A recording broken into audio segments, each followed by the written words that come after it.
Hello and welcome to Whose Turn Is It Anyway, a podcast all about our board gaming group and of course the board games we play. I am Adrian, your first player, and with me I have Becky. Hello. And Tambo. Hello. And a special guest to be revealed later. In this episode, we will be talking about progression or leveling up in games, working from entry level to more complex games. Just a little bit of light-hearted something. We'll talk about it in a bit. Before we get going with that, though, how is everybody doing? I had a migraine today. Oh. Yeah. But I'm all right. I just feel a bit lobotomized now. But I got through it like a big brave boy. Okay, that's good. And you weren't lobotomized, you just feel like yeah. it. Migraine tablets make me feel a little bit sort of lobotomized. But Out of it. That's fine. It's all good. Nice. And I'm going on holiday soon, so yeah. It's all good. Yeah. Where are you going? We're going to Disney World. Yeah. Yeah, you are. Yeah. Only for a week this time, but just me and Mr. Curly. Nobody else. So it'll be a different trip. It will be a different trip. You are still planning to pack like a whole suitcase full of board games, though, I'm guessing? Well, I've already packed. Because you're that person. I'm that person. Yeah. Currently going in there, little bit of excitement is fetching feathers. Oh. The lovely Chris Prescott from Unfringed Games has sent me a promo copy of Fetching Feathers and also the top super secret DOT Difference Over Time game, which he hasn't mentioned much about yet. So we're going to play those on holiday. Nice. You and Spudge will love that. Yes. T, how are you? Yeah, I'm all right, thanks. I had a fun day. You don't sound like it, mate. No, I did some washing. A household. Saw my food delivery in, and then actually, no, I had to play games most of the day. So nice. Good. Cool. Yeah, what did you play? Anything exciting? Well, I got one. I'm going to talk about Hex in a minute, and then I played Mansions. Nice. With niece and nephew, and we played the new scenario, which was good fun. Oh yeah. We died. Oh. But it was hard. It's a 5-starer, so it's hard. Ooh. But we played that all day, so it was good fun. Nice. Well, I'm last day before holiday, so yeah. Yay.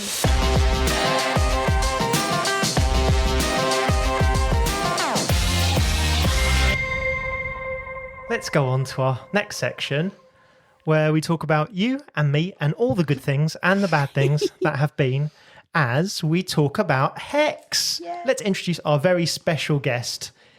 It's JP. Hello. Not so special, is Not it? special. Well, it's special, but it's not a surprise, is it really? Look, it's JP.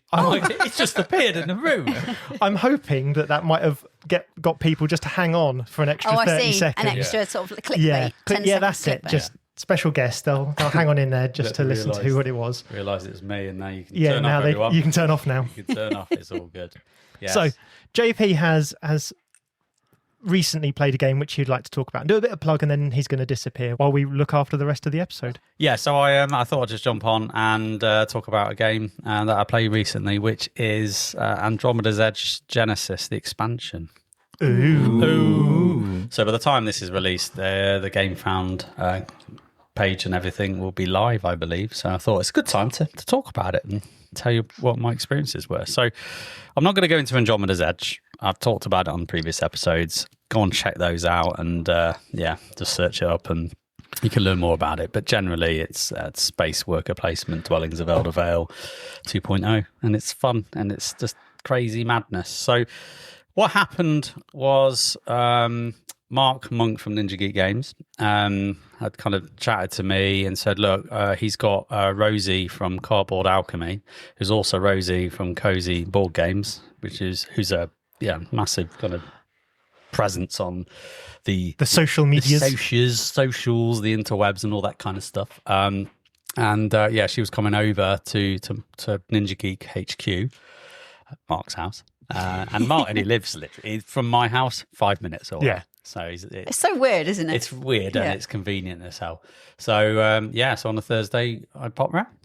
I met Rosie, had a good chinwag and all that kind of stuff, and she had the expansion, and we played a full game. We was only supposed to play the short game, which is 50 victory points, but we were kind of zipping around because me and Mark played the game before we know what we're doing. So we said, now let's make this a full long game at 70, which is how I play anyway. I always play 70 because you get your engine going and all sorts of stuff. So I'm going to go for the expansion and kind of what it covers. And to my surprise, the Genesis expansion isn't like this massive big box of stuff. And in my head, when I heard about it, I thought, this is going to be a massive load of content and it's going to be, $80 and da-da-da-da. And actually surprised at what this is. So really you get some more stuff expansion. So it kind of gives you more different avenues to go. It kind of switch for those that know the game. If you don't know the game, this is not going to make much sense, but I'm going for the people that do know it because it's expansion for a game. So it kind of switches one of the alliance bases up, which is just basically makes it a bit more powerful, and it kind of introduces a new card type into the game called Exotex, right? So for those that know, you have tactic cards that you play, and they're bonkers anyway, right? Yep. These things are even worse in the best possible way. Oh. So I called them, these were proper filth, right? When I was playing, and Rosie's laughing. She's, what do you mean? They're like filthy, like dirty fries. When it's something filthy, just and dirty. super excessive. It's really like, this is mad. And you can commandeer raiders on the board. So you can kind of take them over and mess with people. There's just some bonker stuff. I won't spoil it, but you'll have fun with them when you get them. But they're a bit harder to get. So they were really good fun. And a lot of shenanigans afoot. There's some new factions that you expect. I think there's only 3, but we only saw 3 in there. And I was playing one called the Precog Hybrids, who are all about kind of seeing the event deck. I can look at the top card of the event deck whenever I like, which is very nice because that's part of the scoring that kind of happens. Yeah, it's pretty huge, that. Yeah, and you're like, oh, it's red that's going to score, and da-da-da. And then when people change it, I go, oh, what have you done? Oh, it's now blue. And I can kind of switch it around. And also you got progress tracks when the event triggers. So you kind of want events to kind of spin around as faster and faster. And they were a lot of fun. And Mark was playing as the Wood Elves, which is kind of weird because these are space. I was just about to say, isn't this space? It's got a lot of callbacks to dwellings still, which is a fantasy setting. So you kind of got space Wood Elves, and they were using damage that they repaired as resources, and that's quite good. And Rosie, I cannot remember. I think she was the Mars terraformers, right? Nice. And they build little habitats on the map to help you develop, makes it cheaper. So in some cases, it was just cheaper, if not free, to develop, which is pretty bonkers. You've got corrupted stars now that sit in the map in kind of 2 central locations that you can kind of use your repair actions to repair on those stars. And then when you do repair them, they kind of explode, damage a lot of things, but they then buff your developments all around them. They give extra VPs. So again, placements of developments have become more pertinent to basically score off those victory points. They were good fun. What I liked a lot actually was the things called shrines. So shrines, so if you see the board, you'll see that you've kind of got hexagons, but they're like elongated. And on the edge of the boards, you've just got these little gaps on the side because you get half hexes, right? So these shrines fill in those gaps. It's very satisfying. So now you kind of have a full board of stuff being filled out. And these shrines basically allow you to kind of go there and you get an extra leader, and then you can basically put the leader onto the progress track where you are because it's related to a colour, and then you'll score those additional victory points at the game. So it's kind of a bit of a race. You can do it early, but you're not likely to be high up on the track, so you're probably going to get like 4 victory points. Woo. Or if you leave it till you get to 20 at the top, you're going to get double bubble, but will it still be there? So that's the kind of thing that's going on. And they also buffed the developments around it as well.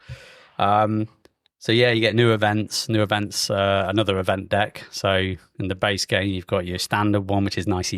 You've got your knobby one, which is knobby. And then you've got this new one, which gives you persistent effects when the events trigger. So normally a thing happens, you move on with life.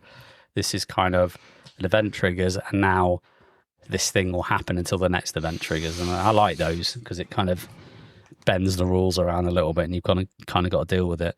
But yeah, you got new raiders as well. One of them is a cosmic frog. Of course it is. It's this bonkers Comes from the game Cosmic Frog, or no? I don't believe so. Oh, okay. Yeah. There's a game called Cosmic Frog. Is there? Yeah. Oh, okay. No. I don't believe so, but don't quote me on it. But it's this massive green frog, and it leaps around the board, and it starts with like 4 modules in it. So modules are the little cards that you buy to build your engine in your space station. And when you defeat it, you get to take one of those modules out. So that was a lot of fun. And there is a cube which looks suspiciously like a Borg cube, but it's not a Borg cube, which literally just rolls like a 6, 5, 4, 3, 2, 1 every time. So you kind of know what it's like, predetermined attack rolls, so you can kind of get around it. So yeah, it's it's an expansion that kind of throws a lot of stuff in.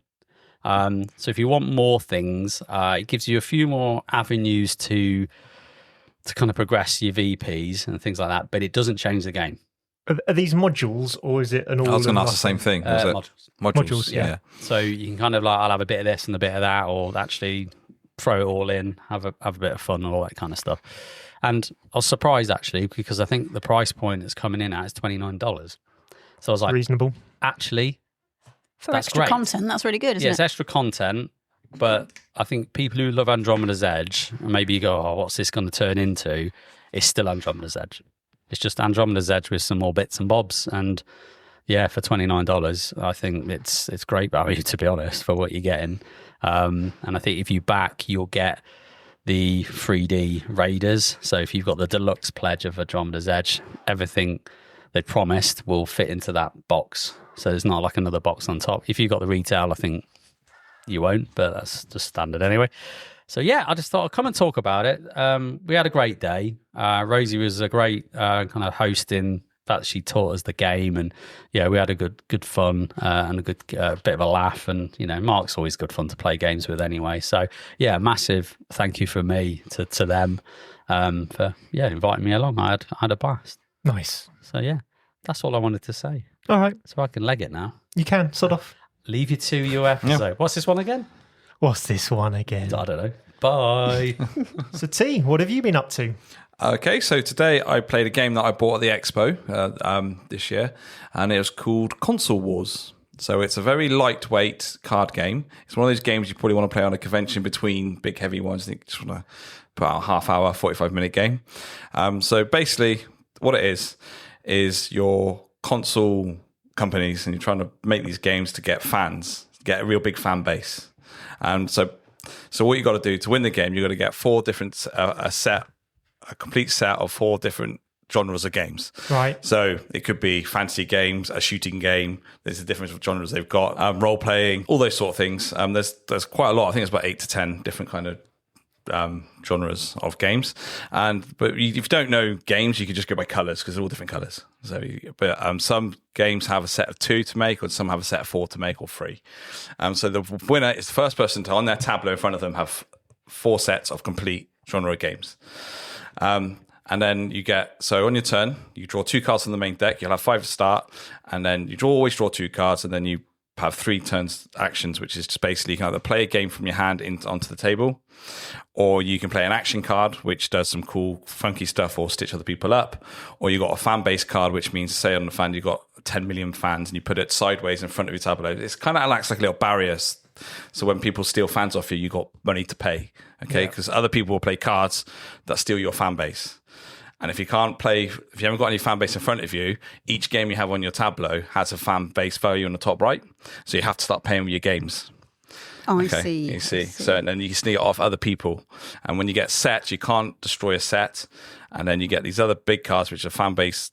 If you have like one card, it's worth 30 million fans. If you have 2 of the set, it boosts it to 50 million. If you have 3 sets, if it's a 3-set one, it goes to like 60 million. And you play a card that matches the symbol in your hand that says it's a company fan base stealing thing, and you got the same symbol in your tableau.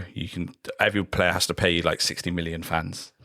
And it's a bit like that. And then it's the first one to set 4s, which makes this game really fun. If you're a fan of console games, and I know, Becky, you're probably not too many games. Adrian, do you know games? Yeah. So the funniest thing games? about this, they can't do that's copyright. So they got to pay, the card name on the cards are called like Call of Duty. Yeah. Yeah. I prefer that than Gloom. if they could actually. Not Doom, it's Gloom, and it's stuff like that. And they got these little phrases at the bottom of the card. And if you're a big fan of consoles, it's so funny. We were reading that, me and my niece and nephew were just reading them out, and it was hilarious. Nice. That makes it really good fun. And it was played in about, the first game took about an hour. It was longer than I thought it would be, but it was a bit of a learning game. It's good fun. It's backstabby. You steal off other people. It's all that fun. You can do like a bit like Exploding Kittens. You can cancel people's effect when they're on return, stuff like that. There's this Pac-Man one, which you can just steal a complete set of someone, which is horrible. And you get these hardcore fan cards that you put onto a complete set, which boosts in millions. So you could have, if you get the right card, everyone knows you like 150 million fan base. But it's really good fun. We really enjoyed it. There's a lot of yelling, like, no, don't take my cards, all this. Sounds nice, like you say, as a good little kind of filler, just kind of easy to pick up. Absolutely. down. It's a really lightweight game. But to be fair, the rules in it, and when I read it, I was like, how does this work? And I was like, I lost interest. I had to watch a video, still lost interest, but I got there eventually. And when you know how to play it, it's actually a piece of piss. But it's really, really good fun. I don't know why you were talking then, and it reminded me of a game called Nuclear War, which I don't know if you've ever played this or not, but it's a game from like the 1970s or the 80s or something like that. It's ancient and mildly racist as well. So you each play like a country. It's got a little description of the country you're playing, and they're all very stereotyped. Oh no! Yeah. About a country that might have nuclear arms. But the bit that reminded me that is clearly not the racism. The bit that it reminded me of was that like someone will nuke your hand, and then it'll be like, you have to give up 50 million, and you've got to hand over 50 million or put it in the discard pile, like a card that says 50 million population. And while you were explaining that, I was like, so it is like Nuclear War, but it's actually not really, because it's not got the set collection. No. But just reminded me of that, because it's like, give up 50 million people. And you're like, okay. I think I like the sound of teas better than the sound of your... Again, it's like 1970s or something like that, but it's just sort of tongue-in-cheek, but it's aged horrifically. Yeah. But it is definitely that thing of, I just want you to lose as many people out of your hand as possible. And it's always in like chunks of like millions. Yeah, it's good. That's exactly what it kind of sounds like. Yeah, definitely. You all get like a little perk card as well, which is nice. And there's these global events that happen through the deck. Once you hit one, you've all got to do it instantly. And it could be like everyone has to do it. Like you swap your hand to the person to your left, stuff like that. No. Yeah, it's really good fun. Yeah. Does it take up much of your table space, or is it quite a small? No, I mean, it can take about that much, quite a lot, but you can probably squeeze it any way you like, really. But you do need a big-ish table. If you have 6 players, it's 2 to 6 players. So okay. We played it with a 3-player, which was good. I think it'd be better with more. Okay. But it might take longer with more, because you're stabbing off. You just got to watch each table. So if people's getting close to a complete set, you really got to try and get Everyone's that person. got to pile in on them. Yeah, you're going to try to anyway. Yeah, As you said, I think it sits in that sort of exploding kittens, unstable unicorns, that kind of, definitely that genre. That sort of genre, but with a bit more of a defined theme on it. Yeah, definitely. Sort of thing. A bit more of a niche I mean, theme. if you've got people who love played consoles growing up playing games, you're going to love it, because you're going to love the little phrases. You're going to know to what they're referring. You're going to know what to refer to. So it's going to be good in our group, I think, definitely, when I bring it. Yeah. Nice. Sounds good. Good. Cool. So I have mostly been reading Dungeon Crawler Carl. I know this is not a board game thing, but if people haven't read it or heard of it, seriously, it's 99p on Amazon Kindle. This book series is amazing. I've heard good things. I'm not talking about that, although obviously I am. So I've done nothing but read that, really, the last about 2 weeks, I suppose. Previous to that, the game I want to talk about is The Lord of the Rings Fate of the Fellowship. Nice. Yes, very nice. Really enjoyed that game. Good. Hadn't really played a pandemic game. I don't think I've played Pandemic. I've played the World of Warcraft one, which is really good. This, I think, was more interesting, possibly because of the theming, which I was really interested in. I like the fact that you're controlling 2 characters. Yeah, that's really cool. Are they separate pawns that move around the board? Yeah. Yes. So you can move them completely, different directions. Interesting. Yeah. If you're in the same area as someone else, you can do certain stuff like swap items or boost. Like everybody's got a special ability, and sometimes they only peel off if you're in the same space or whatever. It's almost fairly standard pandemic. On your turn, you want one character you do 1 action with, and the other character you do 4 actions with. Yeah. So you have to choose which one you do. Oh, okay. Because normally it's just 4 That's a really actions interesting thing I found when we played it. Yeah, so you're trying to, you're always that kind of constant balance of, that power's really good, but I need to move loads with this person. So it's a really good sort of push and pull kind of thing. And actually, the game we played was actually really sort of close to the story kind of line. We all ended up in front of Mordor. Our kind of hope kind of disappeared. We did win the game, but we had 1 hope left. Yeah. And if you get hope 0, that's the end of the game. So it was a real close. Scarily, our hope was full at the time. Yeah. And when you did at the end of this one, and this is the easiest one. This is like the opening scenario they should tell you should do when you first play it, and it was hard. But it was good. I don't think we made any particularly bad decisions. I think we did roll some quite sort of. It's not exactly luck based because you make a decision of how many you're going to roll or whatever, but a couple of times we got literally the worst possible outcomes on our rolls. What's the roll? So Nazgul are attacking. Okay. Or moving. and you roll for sort of your combat. Yep. So you might lose one of yours and none of theirs. You might lose one of each, and they might lose one of theirs. Or if there's a Nazgul in the area, you lose it. It's like An extra stuff. Yeah. So there's a couple of times that we literally like got the worst possible sort of roll that we could with 6 dice. Like everything was absolutely terrible, but you pay you take your choices and you get your reward, don't you? Yeah. Or absolutely hoofed, which is what happened to us a couple of times. But yeah, it was a really good game. Would definitely play it again. Yeah, enjoyed it. Yeah, enjoyed from it. what I've seen of it, there's some base Pandemic in there. There's some Fall of Rome kind of stuff in there as well. I've seen some sort of bits that I think are a bit more like Star Wars and World of Warcraft. So it certainly seems like they've sort of amalgamated quite a few games together. But as far as I'm aware, I don't remember anything where you get 2 separate meeples and you get... Because you normally just get 4 actions, whereas this time you're getting 5, but one's with one. 1 and 5 falls with the other. So that feels like the new addition, because everything else sounds similar to other games. The way that the series. enemy move is quite interesting. Yeah. So there's lots of different. It looks kind of like a tube map, like a London Underground map. So that's Fall of Rome, where they follow certain routes across the board. So you kind of have to be make sure that you're doing that correctly. Yeah, because it could make a humongous difference if you didn't sort of follow the direction of the arrow, which sounds really simple, but we found it easier to go back to front. So yeah, you do. On Fall of Rome, you sort of start at where they start. Find where you're going to end and then work back, which worked really well. But it was a really good game. I built the Barad-dûr before we played, which comes in the box. Actually, that's really nice. Yeah. Really good quality dice tower, I have to say. Again, the Ice Throne for the Witch King, not the Witch King, for the whatever the World of Warcraft Wraith King, whatever he's called, Lich King, that's the one. The tower that came with that he sits on or whatever, that was pretty good as well. I've got literally no recollection of that whatsoever. Again, there's apart from that 4 and 1, there's a lot of iterations of previous games that they seem to have sort of cherry picked a lot of these from and put them together. But I know it's getting a lot of love, so I'm intrigued. It was good. I would definitely play it again. Nice. So last weekend, when everyone else was playing Game of Thrones, I played a couple of games which was also sort of similar war gamey sort of stuff. But the one I'd like to talk about is Quartermaster General. So this was one I picked up 2 years ago at Essen when we first all went out to Essen, and there was a big bundle deal on it, so I picked it all up. And I'd been trying to get in on some other games, but quite often they were already full, or people were sort of saying, look, we want to whiz through this quickly, so we want experienced players, all that kind of stuff. So I never kind of got round to it. So finally got it to the table, and it's World War II. It's very Axis and Allies light, I suppose. It's not. You don't really need to have any major interest in World War II. You kind of just need to know roughly what each nation did in the war, and that will give you an idea.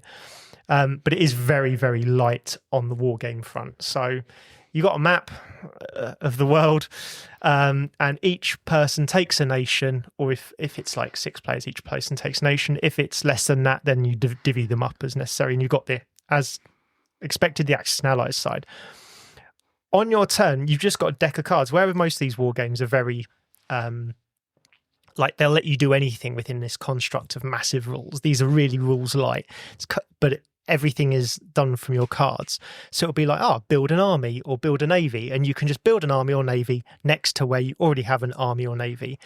And you have to get adjacency either back to your home nation or back to a little symbol, which is a star, which is a supply point on the map. So that's all that is. You can attack, which is an attack card, which will just be something along the lines of you remove the unit adjacent to one of yours that belongs to an opposing nation. And that's it. You don't move into it or anything like that unless you have a funky card that does that. But for the most part, it's just you remove it. So then you can build into it next turn. You don't ever move any units. You just build into that region if you want to. And then all the other cards are just different type of kind of either gotcha cards or whatever. So it'll be like, so there's some status cards which permanently sit on the board, which will be like, for England, if you have, if you control like the North Sea and you have someone in Canada, like a tank force in Canada, you get extra victory points. Or if you're Japan and you control like half the Pacific, you'll get extra victory points. Or Germany has one where if you take an army off the board, you get to immediately replace it with one for your own. And there's loads of status effects. You play it and that just stays down. And then everything else is kind of either action or reaction cards, which will either stop people doing things, or it'll be like, I can't think sort of what some of them were. I had one which was just like place an army in Australia.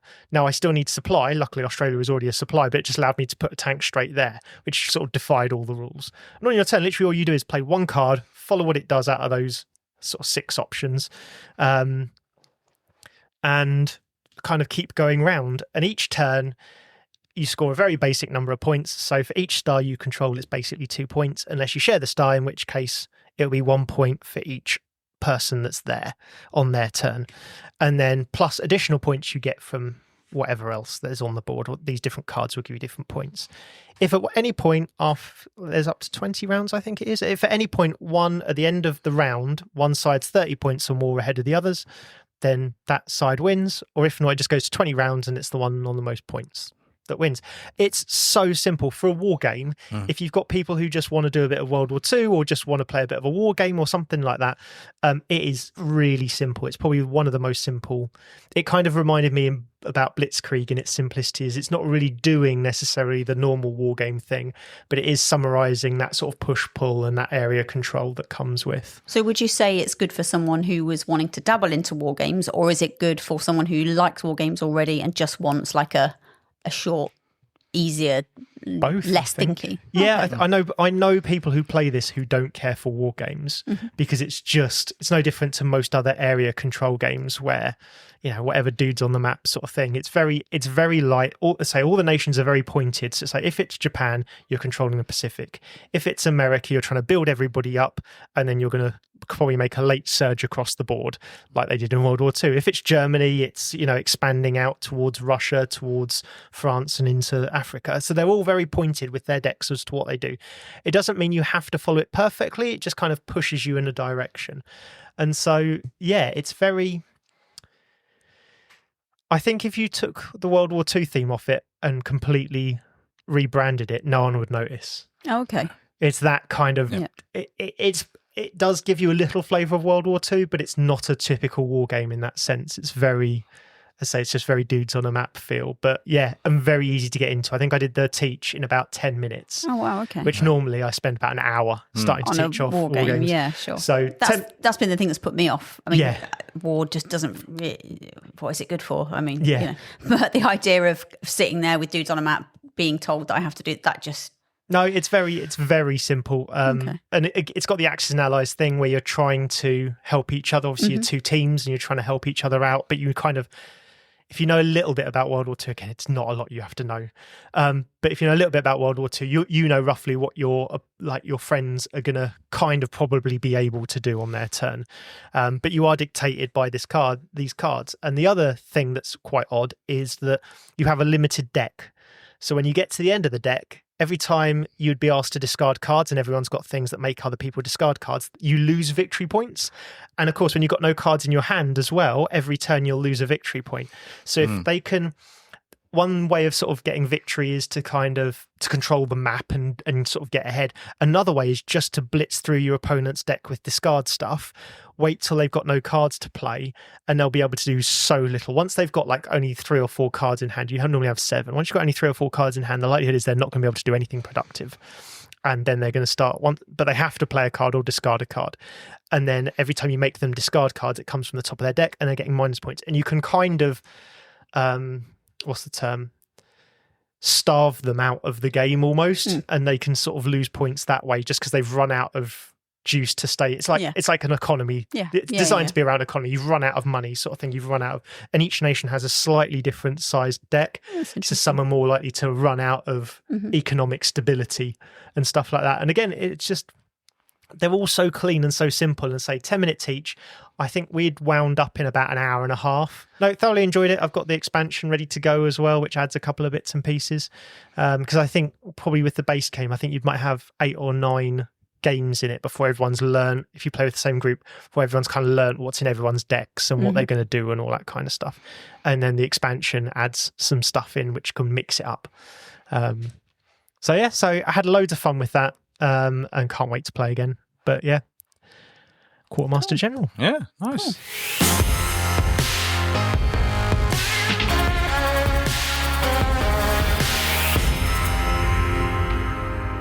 So the main topic of this episode, I've called like progression or leveling up or something along those lines, because I couldn't really think of a snappy title for it. But the initial idea for this came about because on Facebook I saw a post which I've seen a few times now, and to take it to its ridiculous concept, basically someone was like, my 5-year-old's just learnt Connect 4. How do I get them into board games so they can potentially play a LACERDA with me in like 5 years' time? And you just think to yourself, really? Yeah. Is that really? Just let them enjoy their games at whatever speed and progression. Or, quite often it'd be, we got a new starter in the group, but all we ever really play is Twilight Imperium. Yeah, massive multiplayer, or just massively complex game. How do we get them there? And it's 5 and 4. I was playing Snakes and Ladders, wasn't I? It was just one of those posts where I was like, I just let people, if they're happy with the level of games they're playing, maybe they just leave it there. Yeah. Either you play games with them or they just won't be part of the group because you won't get any games in with that sort of group, But either way, just let them be if that's where they want to be. But it did spark an idea of an episode, which was, if you did decide to sort of bend to those whims, how would you go from, if someone said, oh, I really like this game, or I really want to end up playing that game, how would you get them there? So each of us has picked basically three games that progress from entry level through sort of midweight-ish into upper midweight or heavy complex games that kind of add a layer each time, or add something that makes it more difficult. And so if you wanted to, for instance, cajole someone from going from their lightweight game that they might be enjoying to a heavyweight game that they might also enjoy but may not, how do we get them there? So we've each sort of picked themes and mechanics and stuff like that we're going to do that for. And hopefully it has a bit of fun and a bit of a lightheartedness. Again, this is all supposed to be lighthearted. Yeah. Please take it that way. And some ideas to start people gaming. Yeah, exactly. Yeah. So I thought I'll kick it off and then sort of you guys can follow on. So for mine, I've gone with a co-op game. So I think co-ops is a big genre out there that, to be fair, isn't everyone's, but quite often you'll find that they're good for families or new starters or, just people who like co-ops. So I've gone from sort of entry-level co-op all the way up to one of the more complex co-ops. So my entry in is Marvel United. Yep. So Marvel United has got Marvel, so quite often enticing to lots of people, not everyone, but to lots of people. It's got cool, chibi little miniatures, which is, again, enticing to some people. And the mechanics in it are a great way to introduce someone to a lot of the tropes that are in co-op games. So the bad guy has a card that comes out every few cards that are played and will sort of tell you what they're going to do. So it's going to move around the map, which is just a circle. So it's going to move around locations and then it will pow, or it will do something on that location which does something. Then you'll get a couple of turns and then it's going to do a thing, which is quite a common thing in co-ops, where it's like you get a few turns, or you each get a turn and then the bad guy or whatever you're fighting gets a turn. So it introduces them to that. It also introduces them to the idea of discussing what they've got coming up, or what they need, or what do other people need, in a way that I think is sometimes necessary in the game, but quite often, if you're sort of playing with kids or something who maybe don't want to listen or don't want to take on ideas, you can kind of get away without doing too much of the co-op-y stuff. So, for instance, if I've got a handful of cards, which none of them have movement on, but I need to move, I'll say to someone, the person, on your turn, you get the symbols of the person before you and yours, the card you play. So if I need a move, I'll say to the person who goes before me, don't suppose you've got a movement card that you can play, because then I'll benefit from it. Same as if the person after me needed to move, they might say to me, have you got a move, if they haven't got one. And so it introduces that sort of that co-op aspect of talking about what you've got without maybe being too prescriptive, because a lot of co-op games won't let you say exactly what you've got in hand. So it kind of introduces you to that very basic element, and it's not too impactful. If, for instance, you didn't ask, have you got movement? quite often you can still do something, or there's still a way out or whatever. And there's also some variability. So there's like different levels. And what it sort of says is, I'll remove the wild card, certain a number of wild card symbols from your deck. Well, if I want a bit more of a challenge, I can remove the one with all of the, like loads of symbols on it. If someone's new or sort of might struggle with the concept a little bit more, you can just tell them to remove the one with the least wildcard symbols on it. And so we're all playing the same game, but might have slightly different strength decks, and therefore it might make it feel a bit more even. So there's loads of stuff in there that I think helps out a new starter, but it also teaches people the basics that are in a lot of co-op games. And I think some of those is, let's all talk about what order we should do the things in. Yes. Because you can kind of, like you were saying with the whole, you get to choose your previous person's symbols. Yeah. That kind of, I think it's a real common thing in co-op, isn't it? And it can lead down that very nasty path of sort of quarterbacking or alpha gaming, where someone's telling you what you're going to do, but it's nicer if you can have that conversation of, oh, well, I can move, so why don't I do that first? Because that'll probably help you. Will that help? You can kind of talk about it rather than someone just saying what's going to happen. And Marvel United is quite hard to quarterback. You can kind of point at a location and say, we should be dealing with this, really, I think. But because it's all hidden symbols in your hand, if someone really wanted to quarterback, you just shut them out of their hand. You wouldn't show anything, so it is a real easy way to kind of, it does prevent a lot of that quarterbacking in co-ops. But yeah, so then my next game is, of course, Pandemic. So Pandemic also kind of leans on that even more. So the Pandemic system in general is, you'll take a number of cards off the top of the deck and something in that region will get worse, and then what will happen is something will come out, like an epidemic card or whatever it's called in that game. You'll shuffle all of those cards in the discard deck and it'll go back on top, and therefore then you'll start drawing from that again. So you're teaching the players to be mindful of what's in the discard pile, what's in the draw deck. They'll have seen probably quite a bit of what's to come. So it kind of does more of that, getting people used to the idea of what's coming up in the deck, what have we seen, what haven't we seen, all that kind of stuff. Which again, as you play more co-ops, that is definitely a theme. It's more like your discussions have got to be more intense. There's more discussion in Pandemic, 100%. So it might be, am I going this way or that way? And you'll sort of go, well, we've already had that card out this time, so you don't really want to go that way. You probably want to go this way if that's the question, sort of thing, because you've already seen it in the discard deck. And so it becomes a bit more mathematical. It becomes much more open for analysis and sort of seeing what there's definitely better routes that are visible. And I think it's that kind of thing where you're, in a lot of the basic games, you're just looking at your stuff, aren't you? And I think when you level up to a different sort of weight game, you have to have a bit more awareness of what either other people are doing, or in a game like a co-op, it's like what the game, the enemy is doing. What's the state of the board? Yeah. And I have a think much more of a look at it. that was definitely something that I have previously struggled with, and still do, if I'm honest, that having to focus on other people's strategies, or like I say, in this instance, it's the board, the enemy's strategy, because I just like looking at my thing and just not having to have that kind of, I don't know. You've got to look at the board state. And it's like having another layer of thinking going on, and sometimes that's great, but sometimes I don't want to do that. And it's with Pandemic. So if you think about Marvel United, like, the decks are kind of similar-ish. There's only 3 symbols. There might be some extra rules here or there, but really it's like the Hulk has a few more smash symbols. The Ant-Man will have a few more move symbols, that kind of thing. There's nothing world-changing in there, whereas by the time you've got to Pandemic, one person's going to move other people around the board easier, or move people to match up with others and stuff like that. So actually, do I want to waste all of my action points on moving around when someone can do my movement for me more efficiently? And so you have to have those conversations because you need to be more efficient. And Marvel United starts you off on that path, but you can ignore it entirely. By the time you get to Pandemic, there's no... Yeah, you've got to be using that kind of collaborative, I can do this for you. And it's not exactly bartering, because you're not really sort of getting you're working them together, aren't you? So it's not, but it is that, if I could do this myself, but I could really do with you pulling me over here. Can you do that on your turn? And if they kind of go, no, I need to do this instead, then you'll have a bit of a conversation about which is better. It's not sort of as transactional as some games that are, well, I'll swap you this for this. No, because it's co-op, isn't it? Yeah, exactly. So it's for the greater good. Yeah.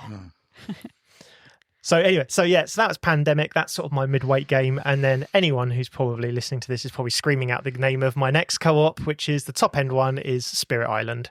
So Spirit Island then takes all of that completely up a notch. And the way that I think, there's a couple of ways that it does this. The main way, though, is, again, it's that seeing what's coming next. So I can see from the card where there's going to be colonization, building and ravaging. And so I need to be quite often 1 or 2 turns ahead of what's on there, as well as working to see what my friend can do or can't do. Or so I mostly play Spirit Island 2-player, but if you play 3 or probably 4, I wouldn't recommend. But I've played fun 4-player games, so why not? But yeah, you really got to pay attention to. And some spirits just aren't designed to do certain things. So some spirits can only work in coastal regions, or they're more powerful near their shrines, or they're more, and so it really impacts the reach that, especially the more complex ones, of what they can actually get to. So quite often one spirit will end up being sort of filling the gaps and trying to, if someone can only do coastal, the other one will be, doing fear or something like that to try and fill in the gaps. And so they have to you have to continue to work together, but stick to very specific roles. And unlike Pandemic, where quite often there's a better way and a worse way, in Spirit Island, sometimes there's way. That spirit has no way of dealing with it, and therefore you have to fill the gaps in and sort of get around them. And I think also one of the things that puts it at that high level, but doesn't really add in that co-op, is that fast speed, slow speed thing, which I think trips up a few people, but certainly adds to that element of, okay, I was waiting until next turn, but I forgot this card is slow speed, which means everything will happen before I get to play my card, which blah, blah, blah, blah, blah. So there's a lot of, okay, I need to see exactly what's happening in what order. But as in most good co-ops, I can see or guess what's coming up based upon what I've seen. You've got already. The clues. Have you played Spirit Island? I played it twice when it first came out. I think we were like, but that's it. Yeah. I can't remember. It's been years since I played Spirit Island. I think I played it too early. I don't think I was ready at all. But I'm not saying I am now. You've never been a fan of looking too far ahead, no, same as me. It's just not something that is in my wheelhouse of skill. You do. And I play the same, if I ever play it, I play the same spirit that makes everything fast. Because then I don't have to think about, because then I don't have to have that, wait a minute, no, hold on, that happens first, so this hasn't happened yet. And I can't operate on those different levels at the same time. I don't find it fun or enjoyable. It's stressful and it's work. But again, the whole co-op thing is you work together to do this, right? You can, but then I just feel like, what am I even here for? I might as well just let Curly play, because he's having to tell me what to do, because I don't. I don't understand it. I do understand it. I'm not stupid, but I just don't find it pleasurable or a nice puzzle. I just find it stressful and irritating that I can't. Yeah, I think by that level, everyone has to be on their A game sort of thing. And if you're struggling with a core part of it, then it's definitely leveled up. It is in a sense. I think that 100%. Is one of the and it's it's rightly got a bit of a, what's the term? It's got a sort of reputation. It's got a reputation as being one of those top end. If you want a co-op or solo, it's a top end sort of game for complexity where you really have to think about it. And if you play with some of those, I've started dabbling with some of the more complicated spirits, and man, they are tough. Yeah, because you're doing very specific things, and if you don't get it right, whereas those level ones, there's a little bit of wiggle room, or quite often they're pointing in a direction. By level 2, level 3. Man, if you've not got it right, you are letting that entire island down. Yeah. For me, again, enjoy or not, I think that would be a good route to show someone if they were like, right, I want to try the next level and I want to try the next level. So, which is kind of what I was trying to go for here was, what would you show someone who's got to that first level, or who wants to get involved, then who wants to go to the next level, then the next level. So, yeah. Becky, what have you gone for? So, I have gone for a nature theme. No surprises there. Whoop, whoop. So my first one was Barenpark. Nice. So, although it is nature-based because it's about bears and a zoo for bears, it's really just polyomino Tetris score point scoring, isn't it, really? Yeah. So I think it's very easy to understand. It's really easy to teach because you're just putting shapes. Yep. And, you can quite clearly see the score you're going to get. It's on the front. Yeah. It's whatever you've covered, you then get the next piece. Like it's very, very simple. You could explain that to a 5-year-old. And it's got cute pictures of bears, so what's not to like? But I think... And some pretend bears. Yeah, well... Is it the Gobi bears? Is that the ones you're talking about? Koala bears, isn't it? Oh, yeah, koala bears. Yeah, but they are bears. They do look like... I know they're not They're real pretend bears. Oh.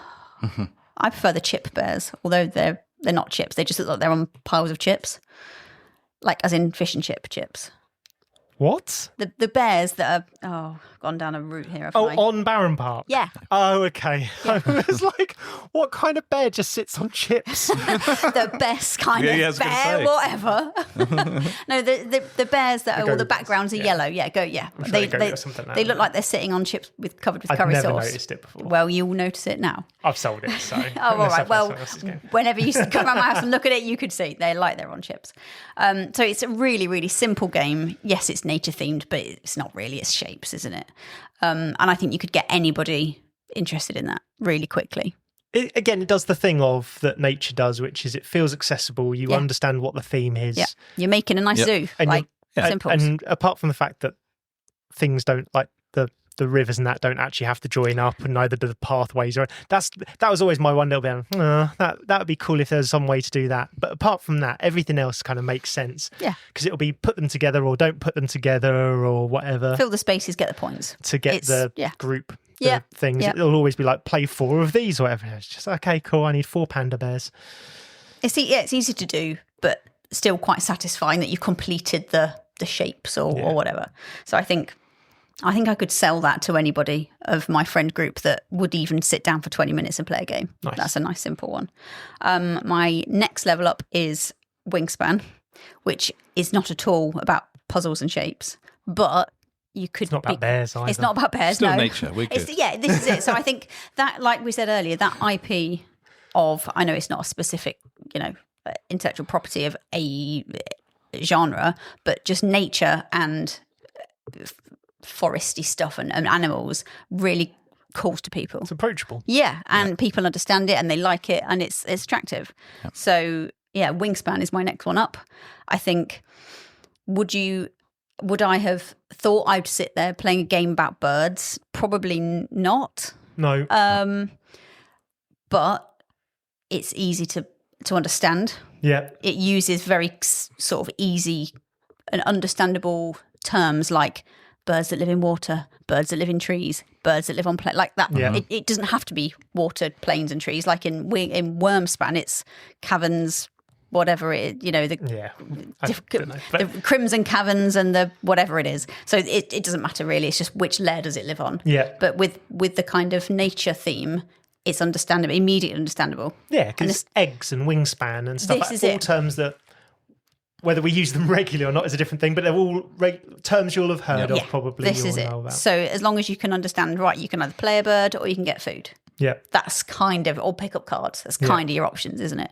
So the iconography is really easy to understand. Yeah. But you still have to involve a little bit of forward planning. Like you have to be thinking, oh, well, to play this, I need to have that first. So it takes it up a notch from Barenpark, which is just, does that shape fit in this place here? Yeah, but like Barenpark kind of does a similar thing in the fact of you're thinking about what you want to cover. Normally more than what you're thinking about, what space do I leave, but quite often you're thinking just as much about what do I want to cover, because what do I want to get? Yeah, that's it. And Wingspan's kind of doing a similar thing where quite often it's what row do I want to be in, or how many eggs or food do I need to play in that column, or whatever it is. So it kind of does a little bit more of that as well. So you're forward planning to a degree, but I think definitely it sort of ramps it up with Wingspan. And I like the fact that you get a decreasing amount of turns each round, because you're spending actions each round. Yeah, so it's a kind of, you start learning how to prioritize a little bit more, I think.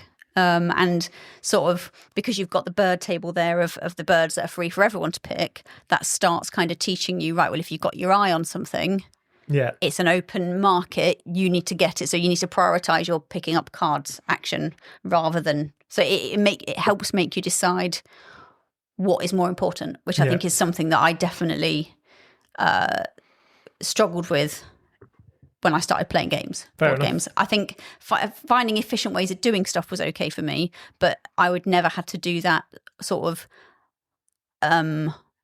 against someone else. Yeah. Sort of in competition with someone else. Yeah. So I think starting to put things in, like there's a shared area for something, is quite helpful to teach people actually. Do they want it? Does my opponent want it? Do they not? Yeah, you don't have to look at other people's boards and tableaus. I definitely need it. So this is it. If a bird's got a grub or wheat, whatever it is, I can probably hold off a bit because there'd be a chance one of those comes out. If it's only a grub and it's the last thing you need to play this one card, that's it. And you think your opponent might want a grub, then you're probably taking the grub. You start learning that not sort of, it's not exactly hate drafting that you're doing, but you are making sure that you get your... Yeah, you beat them to the punch. Yeah, and I think that is definitely something that I had to actually learn rather than it just coming automatically. Fair enough. And I think Wingspan's quite good for that. Nice. Yeah, I'd agree with that. And it's nice with birds. It's the same with... And little cool eggs. And little eggs, exactly. It looks stunning, always does. The Wingspan stuff is awesome. Yeah. All the span stuff is good. Yeah, mini eggs. But your husband won't let you paint speckles on them. Just buy the wooden speckled egg upgrade. No, well, I could, but it's like 25 quid, isn't it? It is. Oh, no. I could, but I could make my own speckled eggs.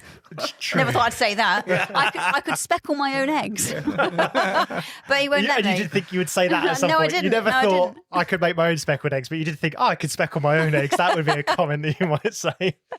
So, I think Wingspan is something that I have been able to teach people that aren't particularly gamers, and I like the fact that it introduces those turn-taking tableau builds, like some of the mechanics of that game. My friend Catherine can sort of, that's like in Wingspan when you're collecting that, so it starts introducing those common things like resource kind of selection and that kind of thing, which is helpful. Nice. And then your final one. Final one, of course, Ark Nova. Of course it is. Which we have now done a 180 and then another 180 about whether we're going to buy the 3D edition. Oh, because you were about to. We were not going to. Yeah, and then you were. And then we were saw you about guys. to. You were. Yeah, I know. Yeah. And then we looked at the Sundrop version, and then you figure out 20% tax.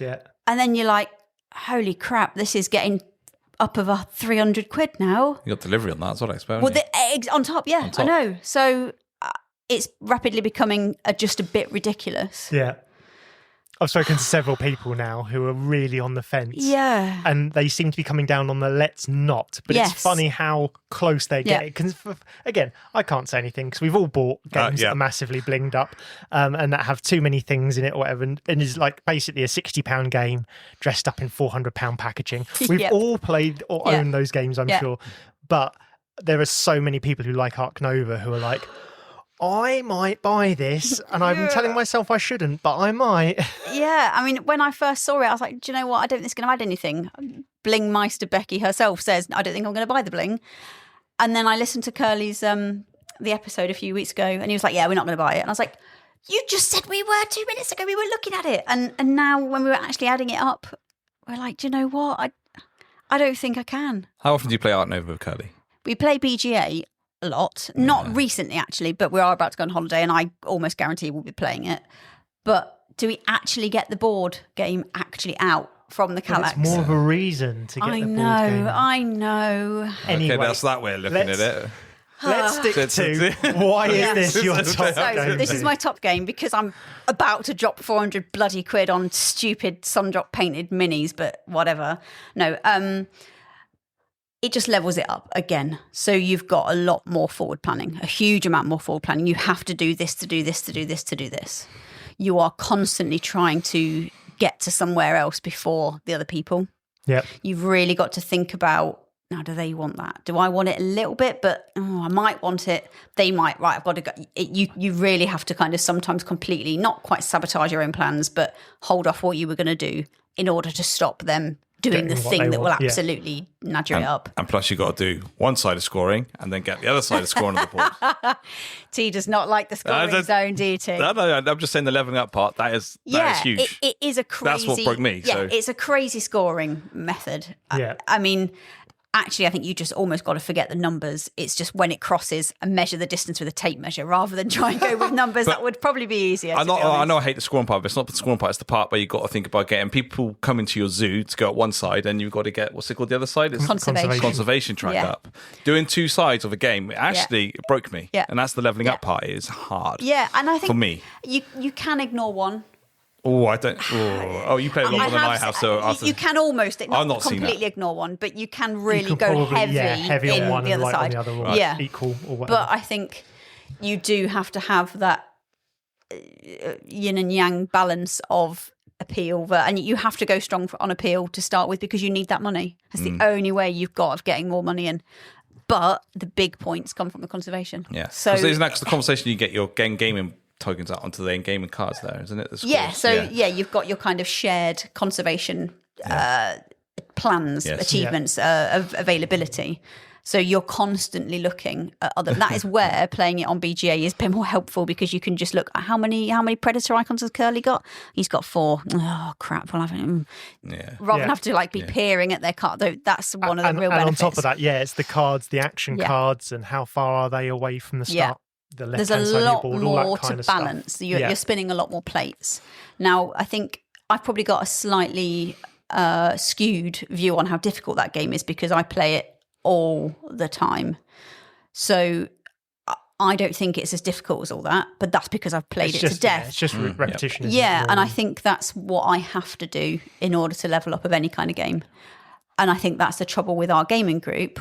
And it's a great trouble to have, but because we play so many different games, we don't often get the repetition of the same game. And I know myself, I need that repetition in order to gain any kind of, not mastery, but any kind of good understanding and kind of solid chance of being able to, I'm not saying win, but actually perform well and do what I need to do. I need to get that repetition in. Thank you, Becky. On to T, what have you got? Okay, so I'm going to go down with the mechanic of worker placement.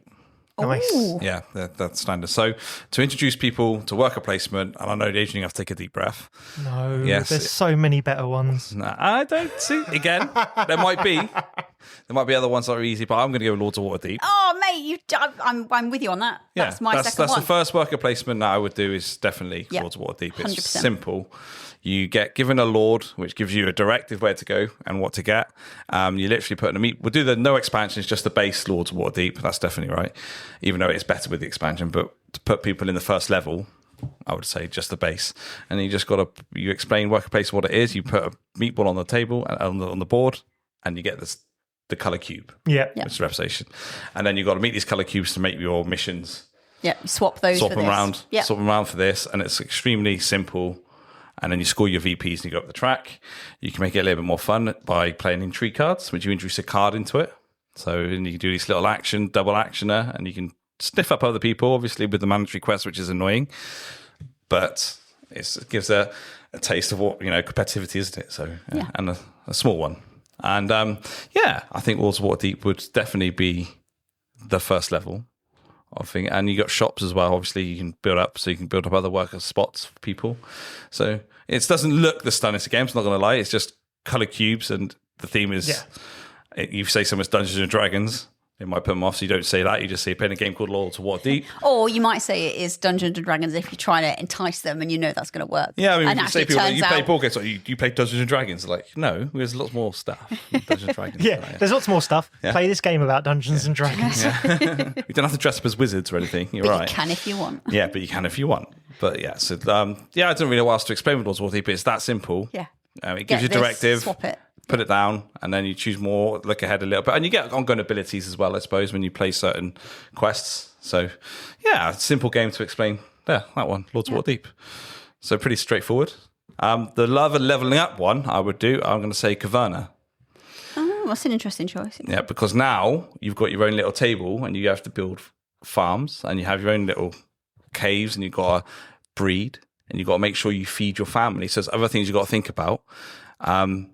For worker placements. Again, it's one of the simplest ones. You get your little dwarf man, you put it down, you get the resources, or you build a cave, or you make a farm, and then you got different phases in this now, so your vegetables will grow, and all sorts of different things. You've got to make barriers for sheep, and you get all your dogs. And it's also cool and fun to keep people enticed. You're building your own little...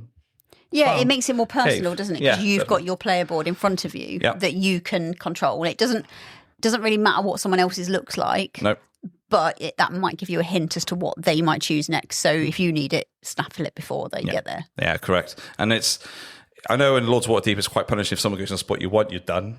But this one, there is another spot you can go on. It's a bit more expensive, but you can repeat another person's spot. So it's not too forgiven on that, but obviously it still is a little bit of worker placement, isn't it? Yeah. And I think the fact that if you don't meet your criteria at the end by feeding your family, you're going to get punished and get minus VPs. Always gets me. Yeah. Every damn time I starve my family. Yeah, you did on the game. And then that was a Grickler. Yeah, but every time I always do. This is why I don't have children, see. I can't be trusted. Yeah, exactly. And then you got to think about, you want more workers, so you got to breed families. So it's just that extra leveling up, I think, in worker placement for that scenario on that side. And obviously, at the end of the game, you're going to get VPs for all your sheep and all your resources and all this. And you buy you got to do your own cave to your own little rooms as well. So you got to think about, I'm going to make this room for us an end game scoring room to give me points. There's a lot more going on. I think that's where it does ramp up, that end game scoring thing. Yeah. I know that some of the Lords of Waterdeep have for this kind of quest, get points or whatever. Every extra 3 Vs for every quest you complete. Yeah, but I think you're right. In Caverna, there's a whole board. You can go down a route of all different rooms that give you all kind of different VPs at the end, which you can go for. Yeah, I'm not going to focus on just the farming bit, but I'm going to go for, the rubies or... Yeah, rubies. So you can really heavily go down one kind of route to victory, hopefully. Yeah, also there's other rooms which give you ongoing abilities. So, for instance, you can make 2 pumpkins and I can't remember what it is. It's not a carrot, but it's something else. I can't remember. It's been a while since I played it. And then you can make 4 food and it's only worth normally like 2. So you got other abilities and rooms that do cool stuff as well. You have a cuddle room. Oh, yeah, I remember that. The cuddle rooms. It's all just fun stuff. And at the end of it, even if you lose, when I first played Caverna, I lost and I didn't do very well. I was happy with my little board. Yeah, you've achieved a thing. Yes. Yeah, I completely agree with that. So it keeps people interested, I think, in a way. So that's the second one I would do for next leveling up. Now, the third one. What's the big boy? The big boy is probably Anachrony. Okay. I haven't ever played this, so. Yeah, I know. It's going to be difficult. So I'll do my best. Basically, you're a company that goes back in time. And there's going to be a big meteor that hit. So you have to kind of go back in time to sort it out. It's very confusing already. Yeah, but it's so cool. It already sounds more. You get these little eco suits that go out, and then you put your little scientists in. You've got to have different members of staff. You've got engineers, scientists, and there's another one I can't quite remember. Yeah, I was just thinking that, and the third. Oh no, there's the wild one. It's the wild guy, isn't it? He's the brainy guy. He's got a brain symbol, so he's a genius. That's it. Oh, okay. Yeah, he's a genius. So he's wired, so he's everything. So I guess you're already adding in kind of levels of complexity of choices, aren't you? 100%. Yeah. So you get resources in one timeline, but you got to make sure you go back at some point in the game into that timeline so you don't get punished at the end of the game. So you got to think, right, I've got to make sure I pay that back. You've got your own tableau of building your own little worker spots. So you put your eco suit down, and then you get a shop to put into your own area, so you can give your other scientists and go into that one. There's a lot more going on. I mean, I'm not doing it any justice here. It sounds. I think a common thing that has sort of cropped up is this aspect of forward planning.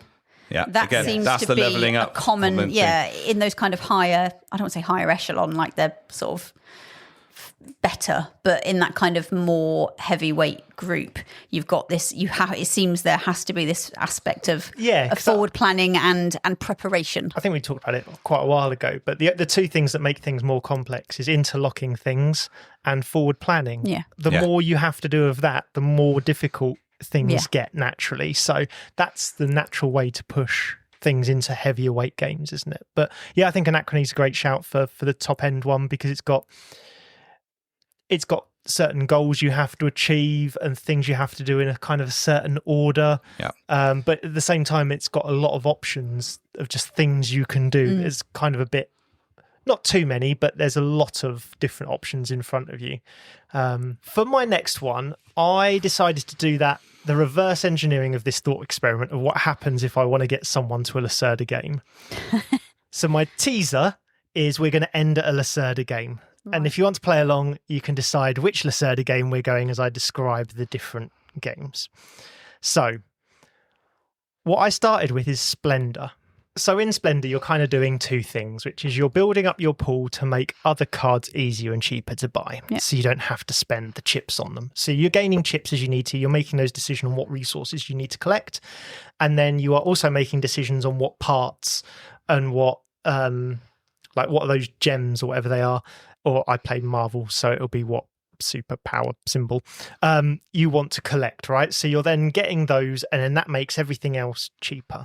And then the final goal, and of course they go up through the levels, so you're slowly building up and sort of progressing to get to normally a final goal of trying to grab one of those main Renaissance boring people. Yeah. Or if you play Marvel, it'll be like it'll be a location or something that you want. So, and there's a Pokemon one that I really want, but you can't get it in this country. But either way, that's kind of what you're doing. It's a very entry-level way into getting people used to the idea of collecting resources and, again, picking their time to go and get the next thing they want off the board and building it up that way and aiming for a sort of an end goal that they need to sort of collect things in certain orders with what's available in front of them to then get that last part. So that's my entry-level game. My then level up, and this is probably a big stretch if I'm honest, because it's just I've gone from very lightweight to just over midweight at this point, and this will probably give the game away as to which LACERDA I'm going for. But my next one is then Viticulture. So Viticulture, and again I'm going from like 1.5 or whatever it is to 4 point something. So I want to have about 5 games in between those two really to get the right leveling. But based on the 3 game principle we're going with, I'm then going to go with Viticulture. So Viticulture teaches you a few things. You will have goal cards that you need to go for, and you might need to swap out those goal cards if they're not going to work in your way. So you'll draw it, it'll say you want a 3 red and an 8 red, and you're like, well, I've only got white grapes, so I need to go digging for the right thing that I want, sort of thing. So it teaches you that and to plant the right grapes. It also teaches you that sort of big spoiler production line of okay, I've got to plant the seeds, I've then got to pick the grapes, I've then got to turn those grapes into wine to then fulfill the contract. And it very much teaches people, and there's loads of games where you have this kind of production line, or sort of I must do a couple of things in a set order, and we'll be all slightly at a different order because the game forces you into that. So I might be sort of fulfilling contracts while you're already planting your next field or whatever it is. So we'll all kind of be doing slightly different things, but again, you've got to keep an eye on those worker placement spaces to make sure that people aren't taking what you want, or they're not going to stop you, while keeping your production line moving. And the reason why I think Viticulture is also a good midweight is, and I've never understood this, so maybe winemakers will tell me different. I understand if you keep your wine in a cellar made, it will grow in value, because that's what alcohol does, right? Mm-hmm. When you've got it in an alcohol form, it ages correctly or whatever. Yeah. So therefore it becomes more valuable. When it's a grape on a crush pad, it also ages. But for me, surely a grape should go away, basically, if you don't turn it into wine. It should go mouldy. But exactly. But in the game, they also progress in their value of grape as once you've picked them. And I think it's a nice way of producing something that's... Production lines are quite a stiff and sort of... they provide maybe a bit too much structure for some people, and if they come off of that structure... They're very unyieldy. Yeah, that's it. They're unforgiving, definitely. So by having the ability to age the wine before, like as grapes, I think is a bit forgiving, and it allows people the chance that if they miss their opportunity to make grapes, to make wine, then because their grapes go up in value as well, actually when it gets to the wine stage, it's been a little bit more forgiving. So I think that teaches you that. And then finally, the LACERDA is Kanban, which is about making cars. So again, production, you need to go get your blueprints, you need to test them out, you need to get the car parts, you need to build the car, you need to test the car, and then you need to fulfill contracts and stuff like that. So, and it all of that is, again, that production line, but it's so much more unforgiving. So if you haven't visited all the areas, Sandra, I think her name is, turns up with a notepad and says, who's the least trained in this area? And if you're the least trained, you're going to take minus points. Damn Sandra. I've heard about Sandra. Yeah. And So she'll move down, but she only moves down to the next available spot in the next department. So if that department, you can be mean and fill up that department with spots, and then she's going to move on to the next one after it. So if you're the lowest trained, again, that sort of least optimal thing is you might want to get the car parts, but actually you need to do the testing bit or whatever it is at the top, so that she skips over your department because you're the least trained in that one, and then goes to the next department where Becky or Tambo's the least trained sort of thing. And so it's got all of that horribleness in it, as well as keeping that basic production line, which, again, if you go back to Splendor, you're kind of building that up and up and up. And that's more of an engine builder, but it's teaching you the very basics of production line. It's a real tenuous grasp I've made here. I think absolutely the engine builder kind of, and that's exactly highlighted the kind of games I don't like. Yeah. but I'd not really thought about it in that sort of way before. So I think Splendor absolutely fits in that category of games you don't like. No. Well, I don't mind Splendor now. I have realised, because I think it's engine building to the degree I want to play. But anyway, that's my second one. Yeah, I think that's a good journey. Yeah, it was hard to get something before Viticulture, but I think Splendor absolutely fits in. Yeah, I think Splendor's a great show. And I want to like Viticulture, but we all know that I don't. No. But I think until now, I couldn't really quite put my finger on why. I blamed the fact that you can make blush out of 1 drop of red and 50 vats of white. I mean, that's annoying. That is how winemaking works. But I hate to not with 1 teaspoon. But I think, now you've kind of so eloquently described it like that. That's exactly what I don't like. That you're on a complete fixed track. But if you jump off the line a bit, I find it very difficult then to get back on. Yeah. And I don't enjoy that. Fair enough. So mine was also worker placement. I've kind of started off in the same place as T, though. Sorry. So no, it's interesting because I've started from Lords of Waterdeep as my absolute basic, because it is put your thing there, get orange cubes. All my cards is I need 5 of them. Now I've done it. Cash it in. Yeah. Let's do it again. So it's very, very easy to explain. So then my next choice, I went down the Lost Ruins of Arnak route. Oh, nice. So it is still very, worker placement, collect your thing. But you've also got that added mechanic of upgrade your thing. So deck building. Yeah, and there's deck building. Yeah, so you're deck building in there. But also, if you've got those turns that you can turn your tablet into a flint, or then a flint into a ruby. Is that the next one? Yes. Yeah. So you've got that kind of, hold on, I need to spend a turn to upgrade that. So you are planning forward a little bit more. You're having to think, I really want to get those resources next time, but I know that they're looking at. So it is more of that forward planning. But there's usually something else you can do if someone goes on your spot, like we were saying in Lords of Waterdeep. You kind of, unless you've got buildings that kind of replicate that spot. Lost Ruins of Arnak, you don't really have that, but there is usually lots of other stuff you can do. So it's not quite as tied as it might be. You've got lots more options, and you're starting to introduce mechanics such as discard piles and playing a deck of cards is an extra mechanic. And you've got to play cards to be able to put your pawn absolutely down. So you've got to use those two things together. Get a car. A what? A car. The car, the plane, so and the boat. You've got to be able to have the symbols that go onto that spot. You're starting to look at iconography. You're starting to look at decks. You're starting to look at put your little meat, but you've got a little meeple of your colour and you go in a place. So it's still it still uses those. It still uses those kind of basics. And I like to think that there's lots of different ways you could try and get your points. But I always seem to have about the same amount of points every time, whether I think I've done loads of fighting or loads of going up the sort of research track. Like, it doesn't seem to change very much with me. Again, it's being that mechanic. You've got to look a little bit ahead. Not too far ahead, but a little bit, because you've got to look at, you need these resources to move up the track. Absolutely. So you can push yourself up that track. There is that forward planning element, but if someone does a different thing... That's a better idea. It's a forward planning element. It doesn't necessarily make your entire thing crash. Which I quite like. So you've got the asymmetric abilities if you're playing with the expansion, the expeditions leaders-y stuff. Yeah. So that's kind of interesting because it makes you play in a different way. But it's still the same game. You're still putting a thing down, getting stuff, swapping it for things. But the way you do that does change quite dramatically depending on what character you're playing. So I quite like that variability in with it. And then my next level up, and it's not a massive leap, I'll be honest, is Septima. Not quite worker placement, but you are moving around a board getting to certain areas. that's how I couldn't think of a really complex worker placement that I like. And I think Septima isn't, you've got lots of meeples, you're putting them down, you've got one meeple and you're moving it around and around into different areas. But there is that blocking element. Yeah. There is that kind of, you're not playing workers, but you're playing your cards. Yes. So you've all got the same batch of 9 cards. You're all playing one at once. You're deciding not where you're going, but what action you're doing with that.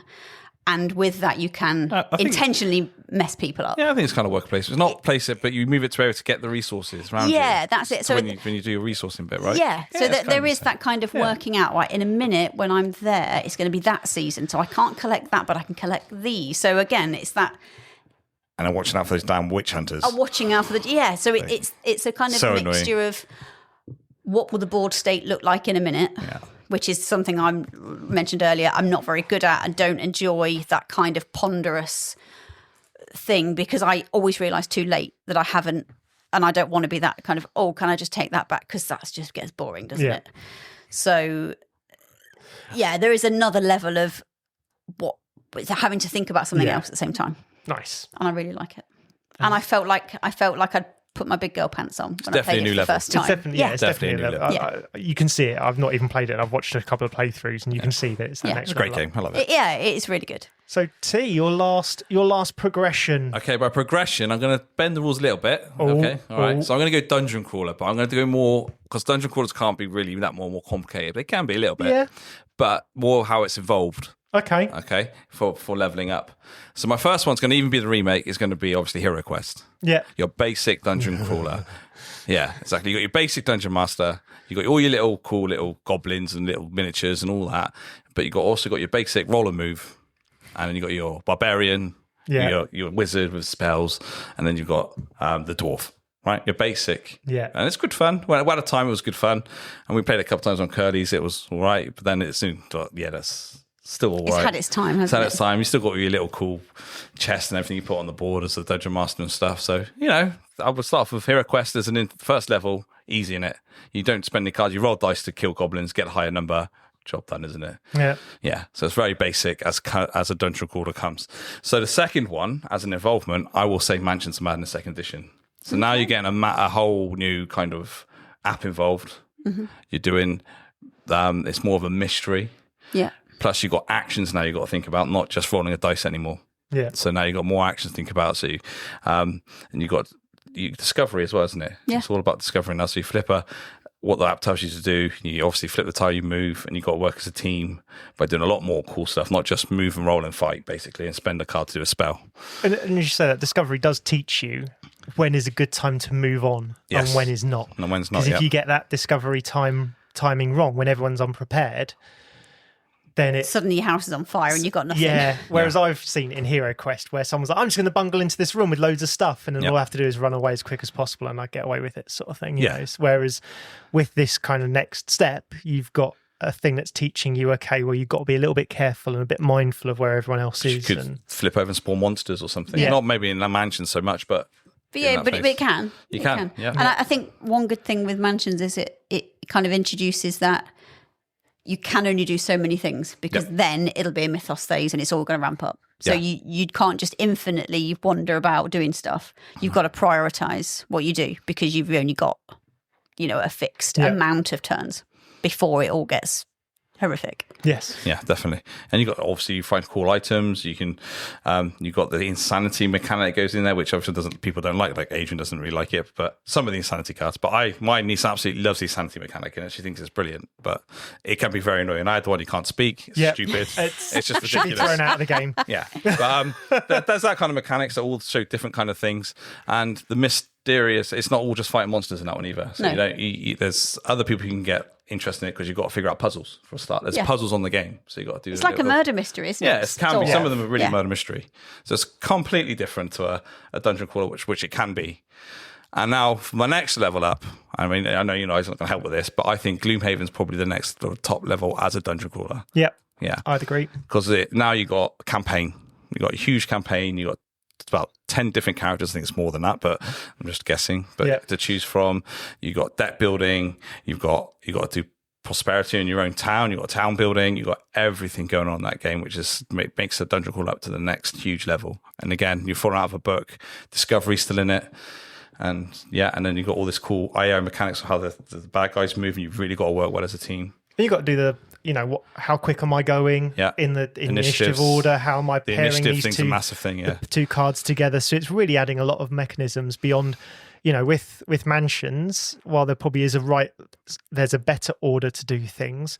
You have all those options at any time. It's not like, I've only got 2 discover actions and 2 of this. Whereas with Gloomhaven, you have sometimes I only have 1 of these actions, but it's the card I don't want to play this way round. I want to play it the other way round. Because it's exhausted and you can't ever play it again. So you've got to time it right. So, absolutely 100%. That's what also makes that a hell of a level. It's like the margin of error is just massively, massively narrower, isn't it?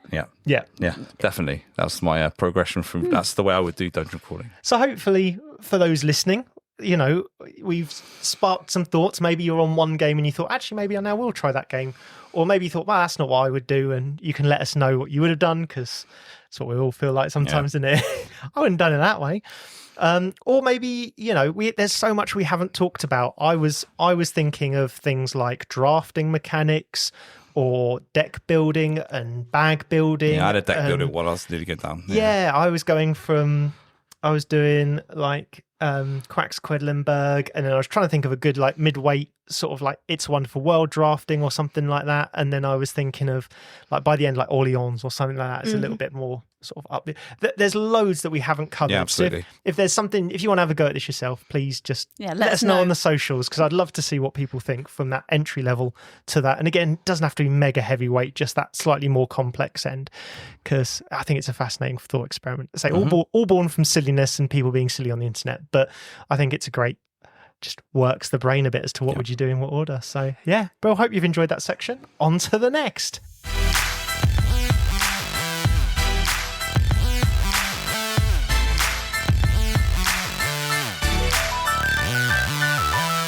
Right, so on to our next section. So as mentioned, we have put aside the sleeve, leave, receive, whatever order anyone decided to say it in. Partially because it's just difficult to say. It's just, they all sort of, you can kind of put in any order, can't you? So you just say them in whatever order. So we put that to one side for a little bit, and we're just going to try something else. If this section doesn't work, we'll move on to another idea. If it does and people like it, then we'll stick with it for a while, I'm sure. So I have in front of me a deck of cards. Shuffly, shuffly, shuffly. Bit of ASMR, shuffly, shuffly. And on that are different themes, different mechanisms, stuff like that.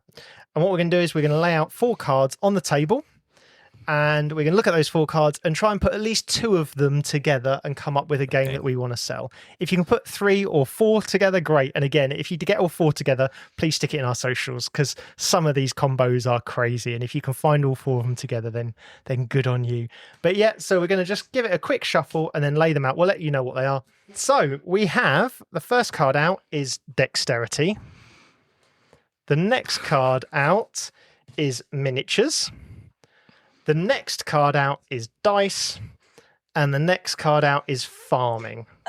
So you don't have to have all 4 of them. So think of a game you want to give that 30-second sales pitch for, either good or it doesn't have to be great. Like if what you're thinking of there is a terrible game, give us a 30-second downsell. And we'll just go through a few of these. So Becky, you've got clearly. One. Okay, go on. So what ones are you using? What cards I'm are you using? Dexterity, Miniatures and Dice. And we're going with Flick Fleet. Yes. By Eurydice Games with their expansion Xeno Wars. Also, so you have got really cool, I mean, are they miniatures? I think it's questionable. You've definitely got Dexterity and Dice there. Let's go with that. And then you've got little mini spaceships. Come on, they are little acrylic flat pieces. Yeah, but they're miniature because they're not real life size. Sure, so that's how that works. That's a miniature, I think you'll find. So you've got really cute. They're not cute, but I think they're quite cute because they're miniature. See, definitely miniature. It's an acrylic. That's not what that Yes, it is. It's an acrylic cutout of a spaceship, which you are dexterously flicking to like attack other people, and you're using dice to act as your kind of. You're using dice to act as your power, or whether you actually achieve the hit or whatever. Yeah. And it's just great fun. Great fun. You play it on I guess any kind of size table, but a bigger table is better. And yeah, it's a bit like kind of Subbuteo, but so much better. Nice. So dexterity and dice then. And miniatures, come on. Well, I don't think we should let you have that. I was thinking of Men at Work and immediately went, Oh, you just stole my one. But they're meeples, they're not minis. They don't use dice They're either. miniatures. They're meeples. Right. They don't use dice. You go next. No, but you don't have to have all of them. Well, I'm still claiming 3. Because it just is. I mean, I've not played it yet. It's on the Shelf of Shame because Curly sold it to me from his Shelf of Shame, which is Dice Realms, which has a farming, like you have farmland as one of your dice sides. So it's one that I'm really intrigued to play. I think Curly bought it and sold it to me for pennies on the pound, basically, because he was like, I just want this off my shelf. And then I saw why, is because it basically turned up in a big bag of pieces that he didn't want to organise. Yeah. So I will get to that at some point. But yeah, it's not one I've played, so I can't give you the sales pitch on it. It looked like there was lots of bits. Yeah, there is. Yeah, there is, Yep. definitely. I mean, you've got Zombicide. I don't know why you didn't mention Zombicide. You got loads of dice and miniatures, didn't you? Yeah. That's it. I'm trying to think of dice and farm because I swear there's one. That was it. Dice and miniatures, I thought of 1,000 instantly. Yeah, It's like every dungeon crawler ever has dice and miniatures. What about Mansions of Madness? Because it does use dice and it does use miniatures, and there is a dexterity stat. You're not being dexterous, but I don't dex know. is a stat. Come on. I still feel like it's 2 out of 3. You didn't clear what dexterity was. You didn't. It's a dexterity game, isn't it? I don't know. So maybe I'm still going for 3. You can either pick Mansions of Madness or you can pick Flick Fleet. Nice. I'm still claiming it as a win. So I got dice, farming, and miniatures, and that's Dinogenics. Because you roll a dice, miniatures, very and you good. farm goats. Yeah. You can get a farm specifically that says that you're farming goats, so you produce a goat every time. Well, I think you're kind of farming dinosaurs, like you're creating them. Yeah, you could do it that way as well. Yeah. I think you're probably right there too. Nice. The fact that says goat farm, I think it just wins. Yeah. There we go.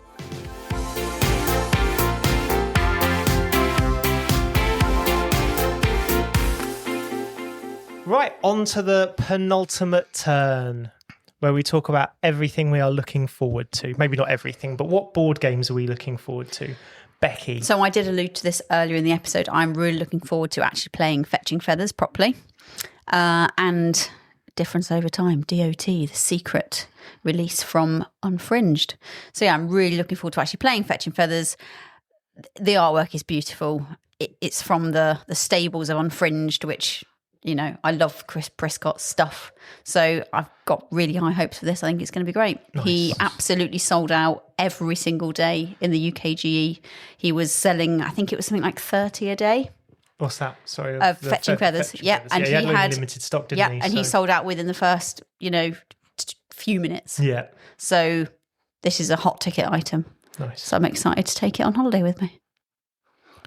Nice. I've got Apex Legends with JP. There's really small players now. There's no one's really coming. I'm just looking now. I kind of can. I need to see Go on, Adrian. whether or not I can fully make it or not. It's kind of one of those where I think there's potentially other things I need to do, but I'm trying to push them aside. And I've signed up with Rob's game, Gloom of Kilforth. He says I'll enjoy it. So he said in the future, past things we've talked about, I'll enjoy it. So I thought I've signed up for that. So nice. Yeah, Gloom of Kilforth. Yeah, Gloom of Kilforth. I know Rob's passionate about that, so hopefully you enjoy that. Yeah, hopefully. I don't know if he knows I'm going yet. I put my name down for it though, but yeah. Me, him and Monk. So it should be good. Nice. Yeah. Just trying to see what other games are coming up. Wrath. Really keen to play that. Playing that end of September. Yeah, I didn't get in on that, unfortunately. How about you? Yeah, how about you? Nothing. Yeah, how about me? Yeah. How about you, Adrian? I don't have anything new specifically coming up. So I'm on holiday, which I'm looking forward to. A few friends have been talking about camping a lot recently. It's kind of given me the itch to want to go camping again. Is it? Yeah. You get itches when you go camping. It doesn't give me the itch to go. I used to do quite a bit of camping, and then I sort of did some military sim stuff where you'd have to it'd be like 3 or 4 days of military simulation, and you'd have to camp overnight. But you would never do it in a tent. It would always be like in a warehouse or something. So it was never like in a tent. It was always just like put up your camp bed and all that lot, and have 80 sweaty airsoft players eating curry and trying not to fill up a warehouse with farts sort of thing. And so a few friends have talked about it again. I just thought, you know what? It is something I'm interested in, but I always got a bit annoyed by just turning up to a campsite with 90 other campers and watching their dogs run over and shit in front of your tent and all that lot. Whereas the more I look, the more there is the ability to kind of find little secluded campsites. Yeah. And I'm finding out about something called wild camping, which is where you, in most parts of England, it's illegal to wild camp, but because they can kick you off of it, but you can't be arrested for it. It's a civil issue. Okay, so it's naughty, but not too naughty. Yeah, so if people come tell you to move on and you say no, then they can arrest you. But if you kind of go, oh, okay, fine, normally there's nothing sort of more that can be done there. But in Dartmoor, it's perfectly legal to wild camp. And you can just kind of pitch your tent up on a random side of a hill and just sort of enjoy the evening. Yeah, you can only stay for a day or two, I think it is.